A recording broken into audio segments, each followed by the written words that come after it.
another ukulele fingerstyle tutorial. Today we'll learn a 16th century tune composed by an anonymous composer.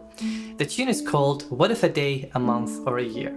Since it is composed in the 16th century, expect to see a standard bass line with a moving melodic line on top, making this a great beginner piece to learn how to alternate the right hand fingers while playing a simple static bass line. If you know chords D minor, A major, F major, C, and E7, then this piece should take you 3 to 5 weeks. If not, then 2 to 6 weeks is totally possible. With that in mind, let's get started. But first, let's hear this piece.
Alright, What If a Day, a Month, or a Year is in the key of D minor, and it starts with our second finger on the second fret on the 4th string and third finger on the 2nd fret on the 3rd string, which is really the bottom part of a D minor chord shape.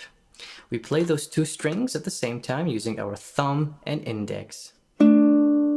Now, while holding the bass line with our second finger, we're going to alternate the melodic line with our first finger and third finger. And that's 1, 2. So that becomes 1, 2. Notice how my second finger did not let go of the bass line at all. Make sure you alternate your right hand fingers. So that's index, middle, index, middle. Beat 4 of the first bar is index finger on the 2nd fret on the 3rd string with your 3rd finger, and then middle on that open 2nd string. Keep in mind that your 2nd finger does not let go of the 2nd fret for the entirety of that bar. From the beginning. Now we play 2nd fret on the 4th string, 1st fret on the 2nd string. We're completing that D minor chord shape right now. Now, while holding the bass line, you can use your 4th finger to play the 3rd fret. So that's 3rd fret with the 4th finger, 1st fret, and then open. You don't want to use your 3rd finger because that's an unnecessary stretch in your hand. If you use your 4th finger, and I know using the 4th finger isn't comfortable for now if you're a beginner, but using the 4th finger will allow your hand to be square and in a good posture. In bar 3, we start with that D minor chord shape. Then we hold the bass line. Now we let go. Notice how I'm using my 4th finger. Notice how every time I play a 1st fret to a 3rd fret, I am holding the 1st fret and not letting go of it. If you let go of the 1st fret to play the 3rd fret, you will sound choppy, because if your timing is not perfect, you will sound like this. Stop, pause. Professional people are able to time it perfectly so it sounds without that pause. Most beginners and intermediate players learn to play their scales while holding the 1st fret. The rule here is if you play a fret and the next note is a higher fret, you want to hold the lower fret. So if I'm playing the 1st fret and the next note is the 7th fret, I would hold down the lower fret, in this case the 5th fret, and play the higher fret, which will sound more legato or more pleasant, connected sound in the way you play. In bar 4, we play 2nd fret on the 4th string and our ring finger for that 1st string. 4th finger, that D minor chord shape, that A minor chord shape, thumb, index, which ends the phrase. Let's hear the first section.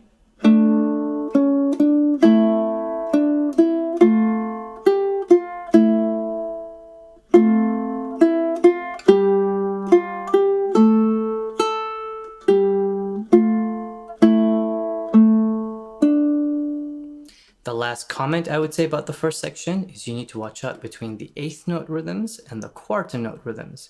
The 8th note rhythms, you would count them as 1, 2, and 3, 4, and 1, 2, and 3.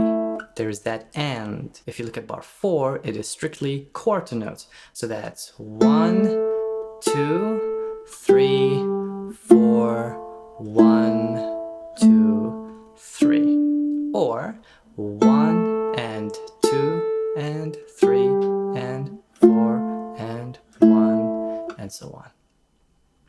In bar 6, we continue that quarter note rhythm. 4th finger, and notice how I'm using my thumb on the 3rd string now.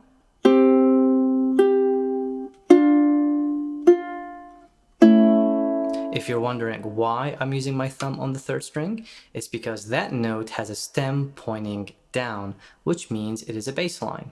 The bass line from bar 6 to 7 is 2nd fret, 0, 2nd fret. So I need to play it with my thumb so it sounds like a bass line.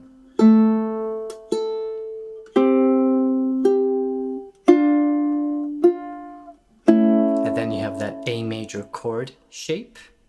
Bar 8, hold down your 1st finger while holding down that bass line, and then you can let go of everything. That's thumb and middle, thumb for that 3rd string, and then 2nd finger on the 2nd fret on the 4th string, and 4th finger on the 3rd fret on the 1st string. And then you will move down and play an E7 chord shape.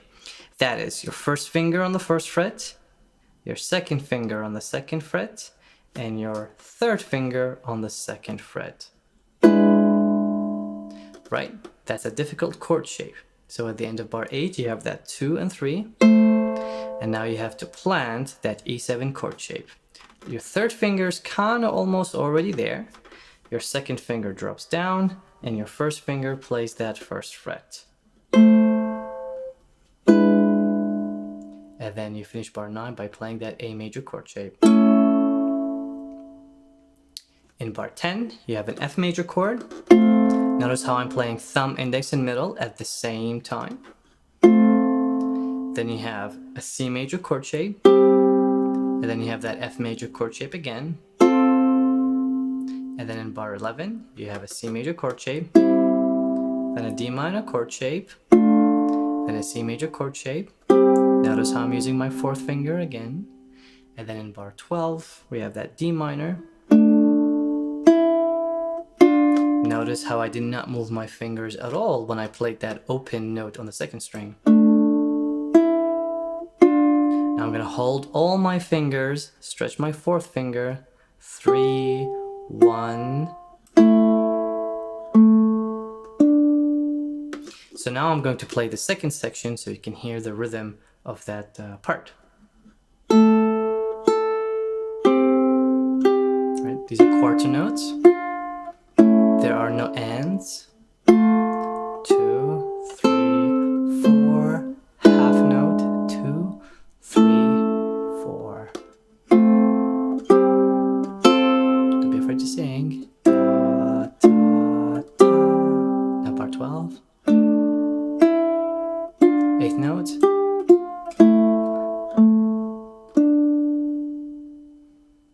And there there you have it. It's a very simple piece. When you play it with the repeats, it should be about 1 minute and 20 seconds long. It's fairly simple, but you will cover some basic chord shapes that you already know and get the chance to test your ability to alternate between the eighth notes and the quarter notes, and also maintain legato by maintaining that bass line always while alternating a melodic line. Do not forget to alternate your right hand fingers. It is extremely important for the development of proper right hand technique when it comes to fingerstyle arrangements. If you need help with the rhythm, then listen to the arrangement while reading the tab to make sure you know where each note fits. Good luck, and let me know how it sounds.